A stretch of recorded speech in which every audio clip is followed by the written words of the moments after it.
Fuck, I'm a YouTube killer. Husband realized wife is still breathing. Let's see what bullshit on our feed today, bro. Police department. Police department. Let's see what bullshit we got. Yes.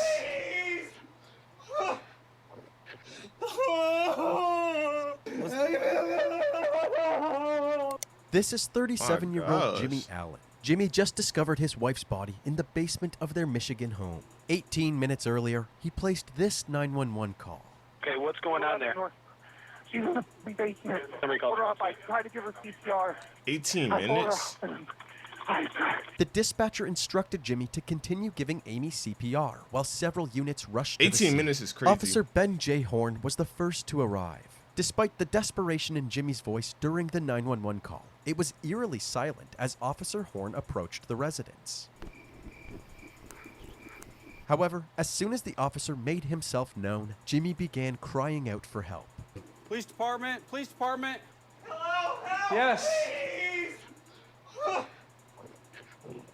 Oh shit, I'm tripping. Hold on.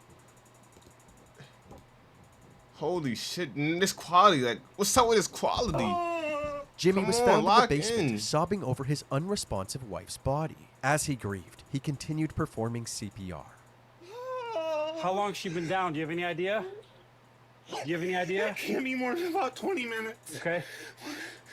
Oddly enough, Amy didn't have any significant injuries, except for a very faint mark near her jugular. By 8:57 p.m., more officers arrived along with several EMTs. They piled into the basement to take over Jimmy's life-saving efforts. Now that Jimmy had a moment to process what was going on, he dramatically ripped his shirt off and broke down on the basement floor.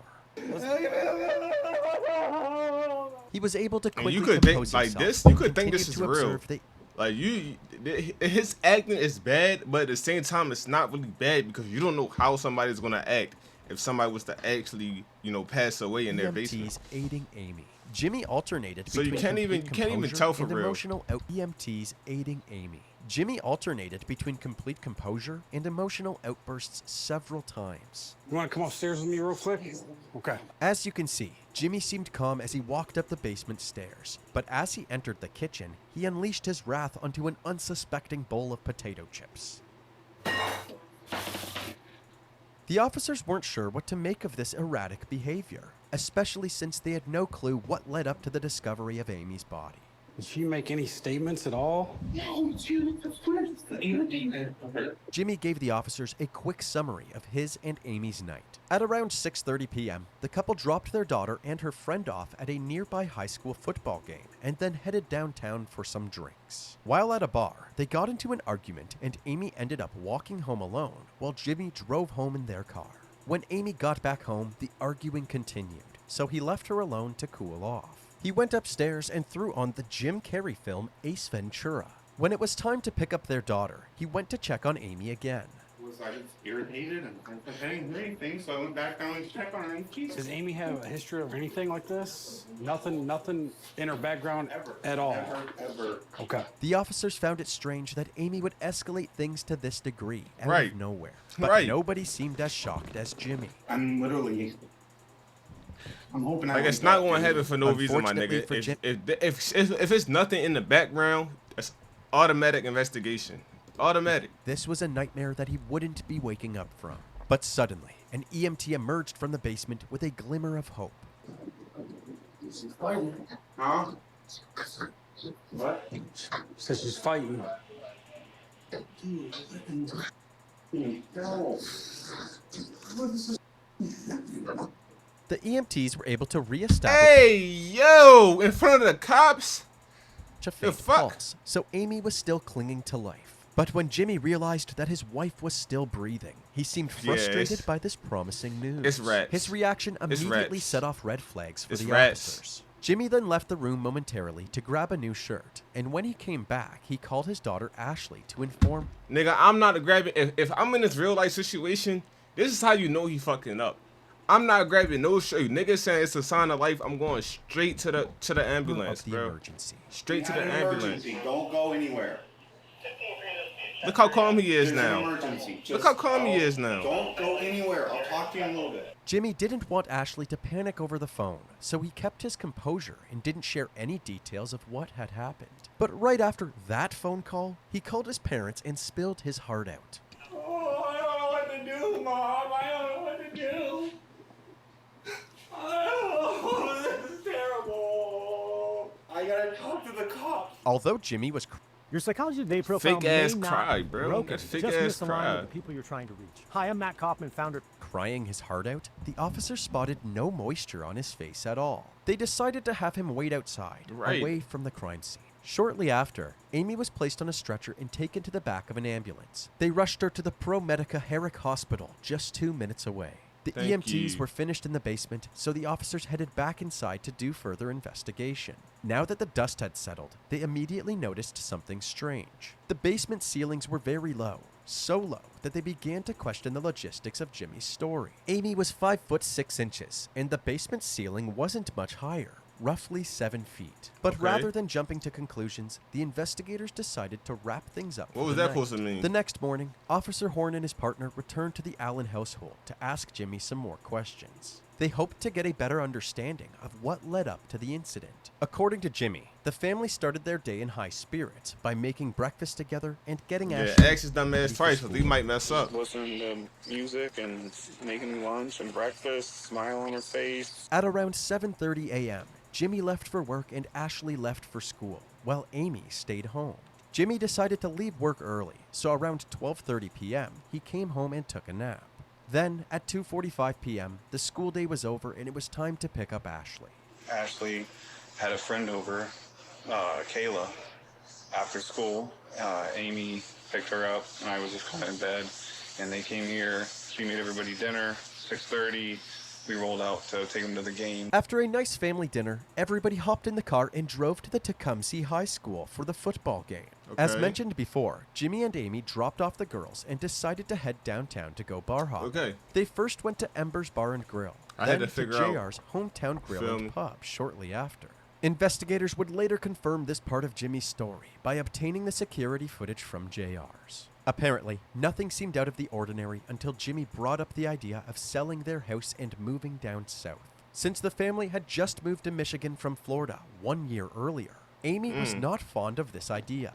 She began Right. texting someone on her phone and became dismissive of Jimmy's comments. She said a couple of times that, oh, that's not going to work. And she's normally positive and was sort of down and negative. And we started to disagree about it. And she's like, you know, I hope that works out for you. And I'm like, what do you mean, me? I'm talking about our life. Like, and this isn't hardcore planning. This is like Real you life. talking about, you know, our future. And Right. she just, well, I hope that works out for you. Jimmy said that this comment sparked an argument between the two.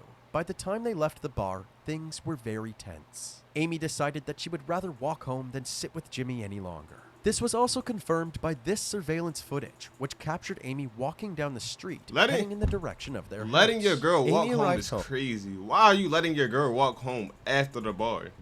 At 7:58 p.m., she grabbed an extension cord and then went down to the basement. At 8:05 p.m., Jimmy decided to go check on her. She's petting Louie, one of our cats. And what the hell are you doing in the basement? Apparently, Amy was angry at him for slamming the door in her face as they left the bar. But according to Jimmy, it was just an accident. He did forget to hold the door for her, but he didn't slam it intentionally. Amy didn't believe that it was an accident, so she started throwing insults at him, and the two proceeded to argue for about 10 minutes. Nothing good was coming from this argument, so Jimmy went back upstairs, leaving Amy in the basement with the extension cord. About 25 minutes later, at 8:40 p.m., Jimmy realized that it was time to pick up Ashley from the football game. Before he left, he went back to the basement to squash the beef with Amy. And immediately do that and started, you know, check for a pulse. When I glanced down there, I saw there looked like a upturned kitty litter pail. Huh. Because I'm like, like I said, it was just so, just. Sure. The officer asked if there were any signs that something like this might happen, but Jimmy said that he could never have seen this coming. You know, Like, this is crazy. This nigga don't even seem like he's lying.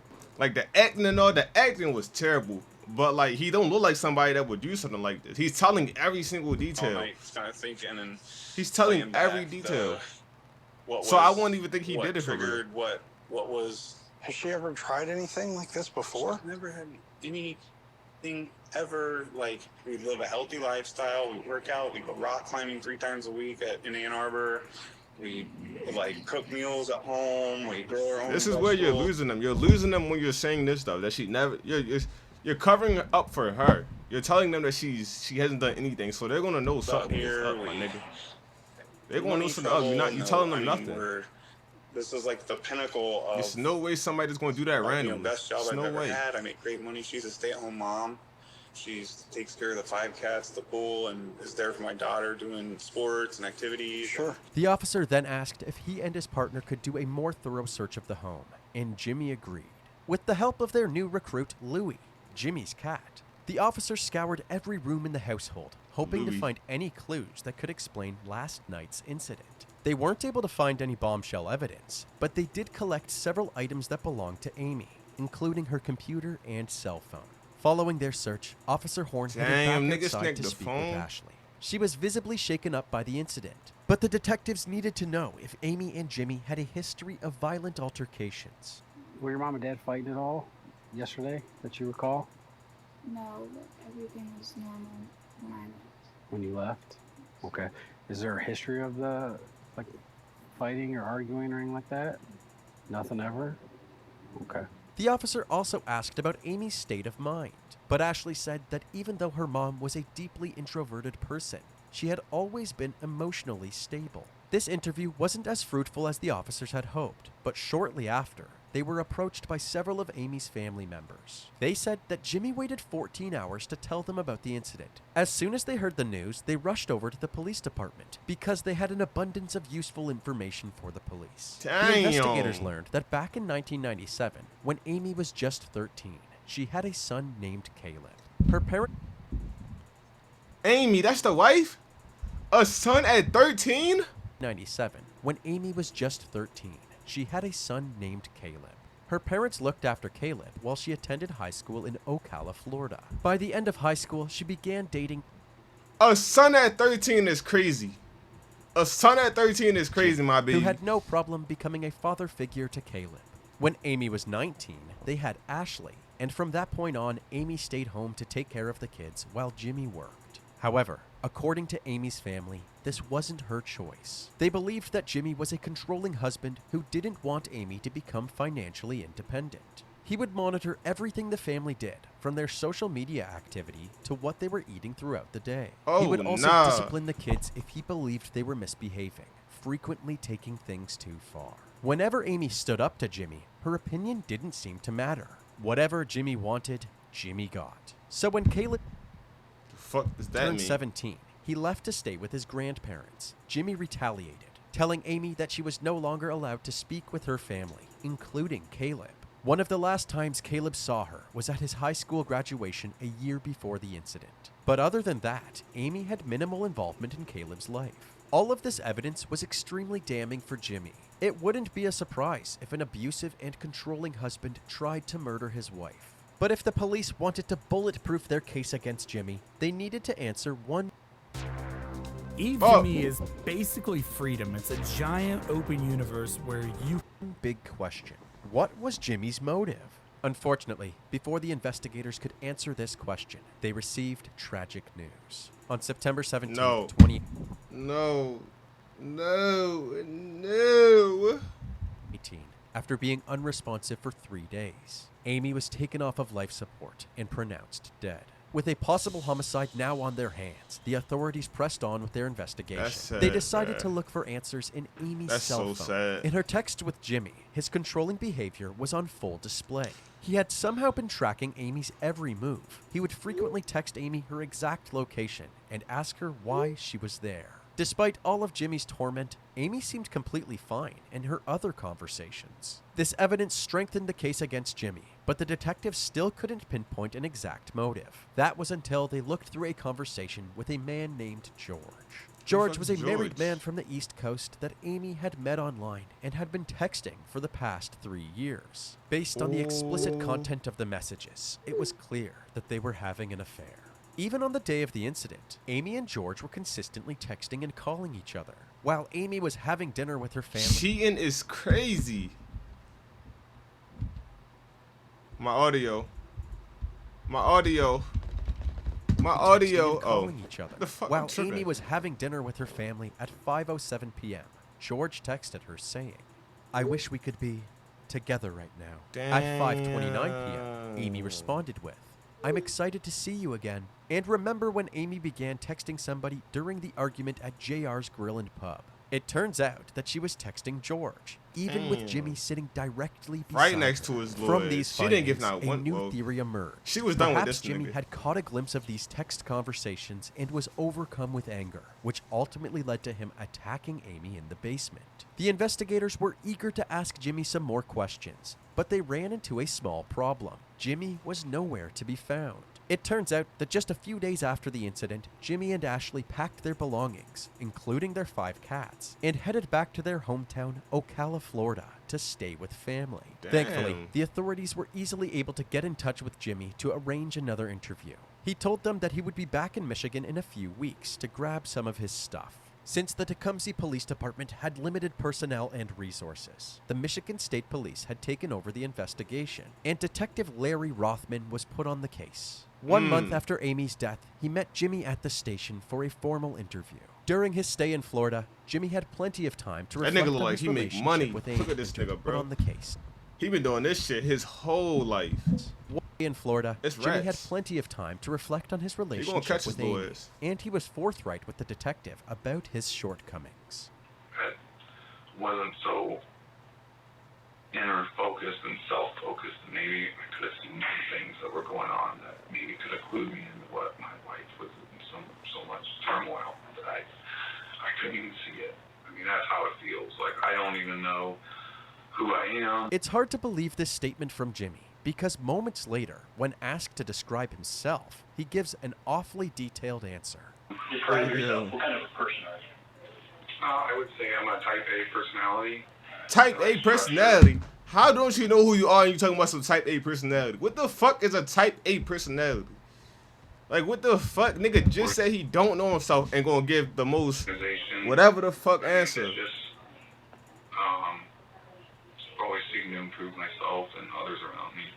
That's why all this is so pressing to me, is because like But you don't know who you are. taken measures in the last couple of years to like make sure that myself, my family, were like mentally healthy, like pursuing things that not only get you physical, like, but helping others, being kind, making it, like I said, making the same thing, that type of person I am, making positive things. Glasses.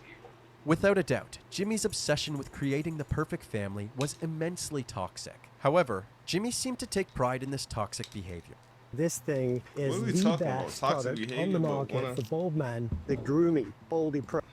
Framing it as a strength. He believed that his role in the family was to hold them to a higher standard. No matter how much Jimmy painted himself as an upstanding family man, the detectives weren't buying it. Looking back now, where you're at now, does anything pop out at you? Yeah, there's, I mean, my wife had some issues, and What kind of issues? This camera quality she is struggled from easy. like social anxiety. So Social anxiety. she's been like that for years. She's just extremely shy. She's in the middle of the bar with social anxiety. Person. She never developed. Walking home relationships with social in Ocala. anxiety. She didn't have any friends. She was playing like video games compulsively, that World of Warcraft thing. That got out of hand, so she just sort of started isolating herself. And so I had taken measures when we got up here to help her break out of it. Jimmy is painting himself as a valiant savior, guiding his wife away from her bad habits towards a healthy lifestyle. But as Oh, so we you're mentioned saying that's earlier, old. everybody who was close to Amy said that Jimmy was the main cause of her isolation. While asking Jimmy about infidelity in the relationship, he revealed that Amy wasn't the only one cheating. was one time when I went to the Isle of Man and hooked up with this chick. Anytime during your marriage, do you know if she was unfaithful to you? I don't think that would be possible. Why is that? She didn't seem to have the capacity to, like, talk to people, man. I mean, she was, like, incredibly... Nigga said I don't think that's possible. We know why you said that, buddy. It ain't because of her. It's because of Clearly, you. Jimmy underestimated Dead ass, like- Amy's charm. Later in the interview, the detective set the record And he don't. straight. So One I'm plate- guessing he don't even know she's cheating. It's no way he knows she's cheating. This nigga would have been killed her. Dead told Jimmy ass. that Amy was in fact having an affair. What was your knowledge of her affair? I don't think she had an affair. To my knowledge, I have no idea. I wouldn't think it was. Oh, he lying. possible. There was a lot of stuff that she had tried to delete there, but, I mean, we're talking, telling this other guy she loves him. I think that you're both. I'm not. I'm not gonna lie to you today, and I haven't. You know, so I just... He knows. He gotta know. He gotta know. He knows. He knows. Tell you right now, I don't believe it. Jimmy seemed to be in denial, so the detective printed off some excerpts from Amy's I conversation. can't tell. Let me keep watching, bro. I don't know what the Some more fuck. Like, risque than others. And then the chats lead up to the 14th, the same day that this happened. Clearly, there was something going on between these two people. As someone who had a say in every aspect of Amy's life, he seemed completely blindsided by her secret life with George. damn, so he really didn't know. Let's just start with my first answer. Yeah, this got him going crazy. He This got him wanted going more crazy. answers. This got him going Phone crazy. records to see if there's any numbers that I could see that I don't recognize. Like, Nah, he really go think that she crazy. would have some alternate, like I legitimately. He took it out on the inside, bro. Imagine doing everything in your power to make sure your bitch is loyal, to make sure your bitch in the house that she don't talk to anybody in life, and she's still finding a way to talk to another nigga for 3 years. Always believe you guys. He's a crazy I ass nigga, bro. I don't think Stuttering that and she has the shit. capacity to do that. Like I said, this is the most shocking. Like, He hurt. I can't even process it. In a last-ditch effort to elicit a confession, the detective asked Jimmy if he would take a polygraph test. Jimmy agreed and maintained his innocence the entire time. Ultimately, this? the test results were inconclusive. The detective wrapped up the interview, less certain about Jimmy's involvement than before. Jimmy was allowed to leave, and he went back to Florida later that day. The police struggled to find any new leads, so they had no choice but to wait for the medical examiner to release Amy's autopsy report. That day finally came, 3 months after Amy's death. It was 3 confirmed months? that the cause of death was strangulation asphyxiation, but the manner of death was undetermined, requiring additional investigation. The ball was back in Detective Rothman's court, Okay, but finding Rothman. more evidence to determine whether or not this was a homicide was easier said than done. He meticulously looked through all of the evidence, including the body cam footage. He stumbled upon the moment that Officer Horn noticed how low the basement ceiling was, and he suddenly had an idea. Rothman reached out to a forensic engineering lab in Michigan and asked them to recreate the scenario Jimmy had supposedly stumbled upon. After many months of preparation, testing, and analyzing the results, the lab determined that under the same circumstances, her feet would have made contact with the ground. A different forensic pathologist reviewed the same test results, and they determined that her manner of death must have been a homicide.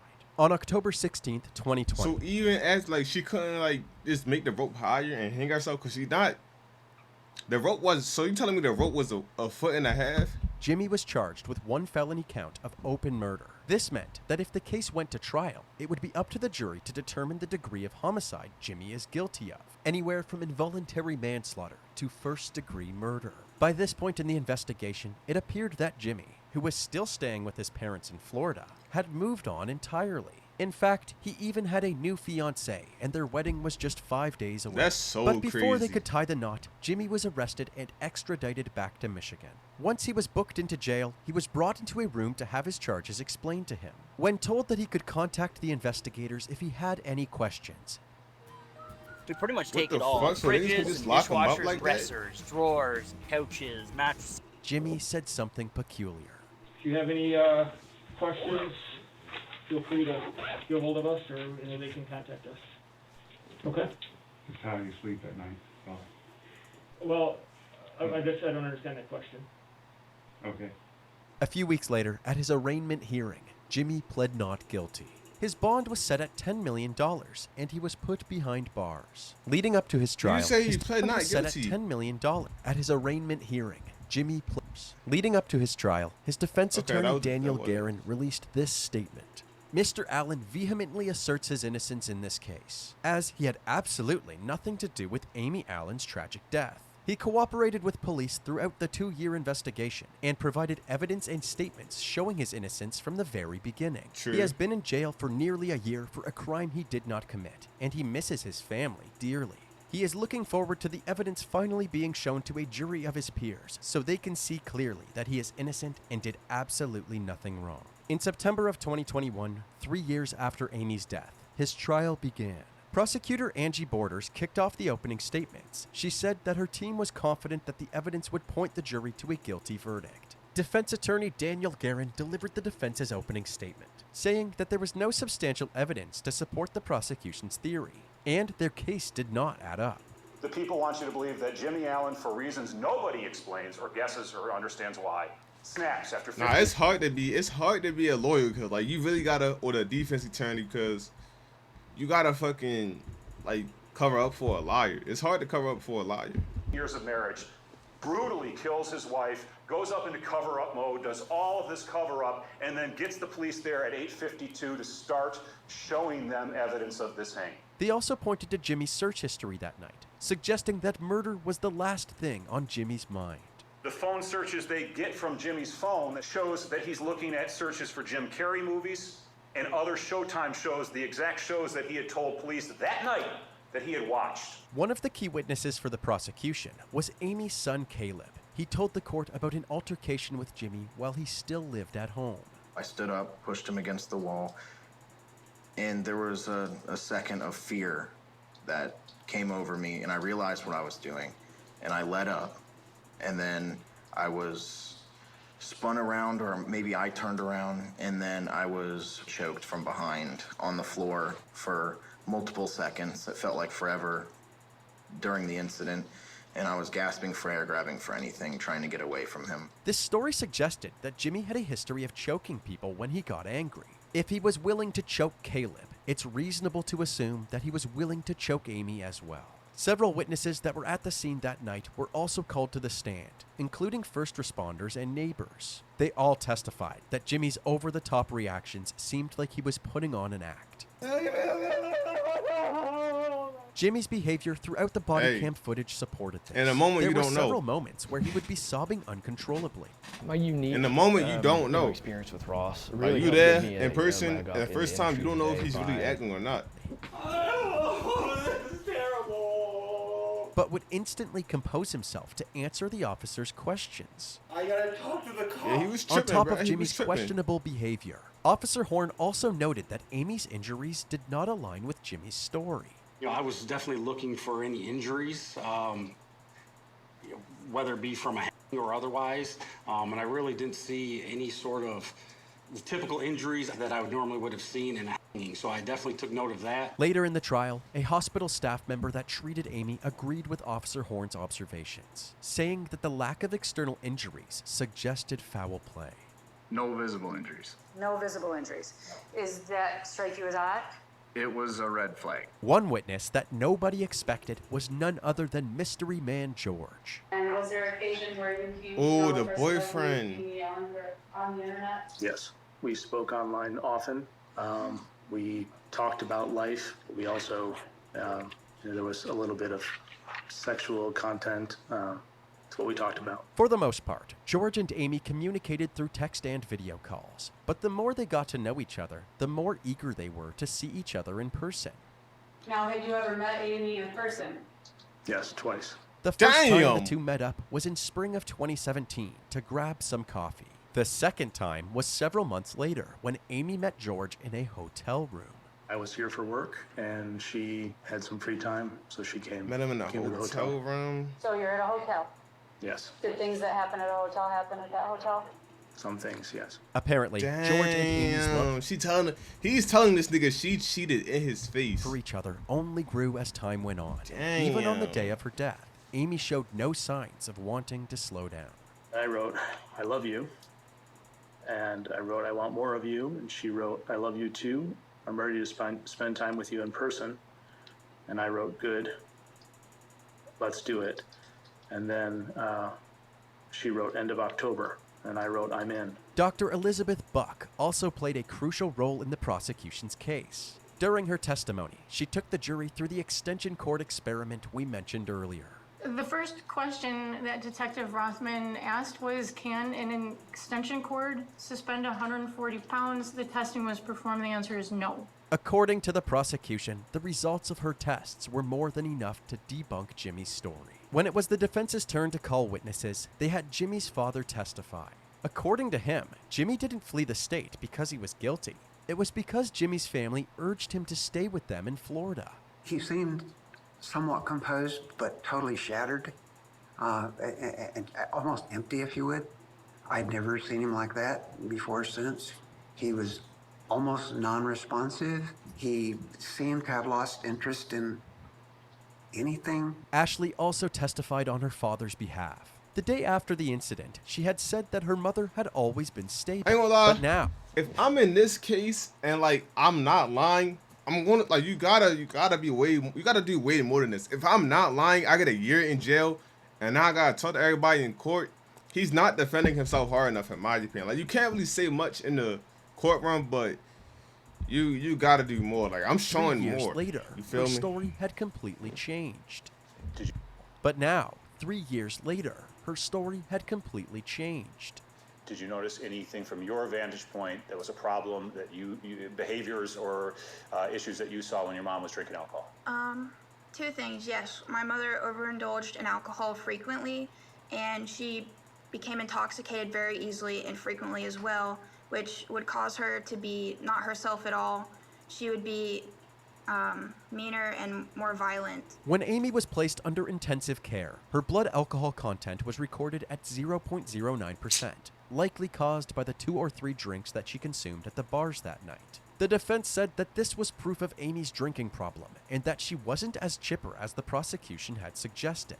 They also questioned the forensic pathologist who claimed that this was a homicide. To dispute this notion, the defense had actually reached out to their own expert, Dr. Francisco J. Diaz. According to Dr. Diaz, since there was minimal bleeding to the strap muscles of the neck, no petechiae, and no evidence of defensive type Whatever injuries, petechiae he is. believed that Amy's death was not the result of somebody else's actions. The defense had called all of their witnesses, but they had a lot more to say in their closing arguments. They said that the prosecution's case was utter speculation, and the fact that Jimmy had 0 defensive marks on him was proof. Hi, it's Mark Barden from Sandy Hook. Bro, they good at their job. Can I please count on your Well, it's help not to really. ramp up You pressure can't really on get them too Congress much credit to because it's not really nothing to continue go off of. Anyone puts you in a chokehold, you're going to scratch the you-know-what out of his arms because you're fighting for life, you're fighting for that air hunger, and you're trying to stay alive. They also said that even though Amy and George's relationship seemed to be flourishing, it was actually just a fantasy, an escape from the dejected state of mind that plagued Amy's life. You know, the people want to say this was sort of this thing she was looking forward to break free. It was 3 years. 3 years. And they have 3 years to meet, and they meet one time for 2 hours. She was not talking He's not to her lying. I ain't family. gonna lie. He's not lying. He's She not was lying. isolated. She didn't have a job. She was socially anxious. And that is not to beat up Amy Allen. It is to tell you that she was living sort of a double parallel life. And we believe the fuse was lit. And we had, unfortunately, isolation, drinking, odd behavior, the guilt of a very graphic and long-term affair unbeknownst to Jimmy and his daughter that ultimately led to her very sad and tragic death on Friday, September 14th of 2018. Both sides rested their case. Jimmy's fate was now in the hands of the jury. After about 6 hours of deliberations, they had their verdict. You do say upon your oath that you find the defendant guilty of the lesser offense of second-degree murder.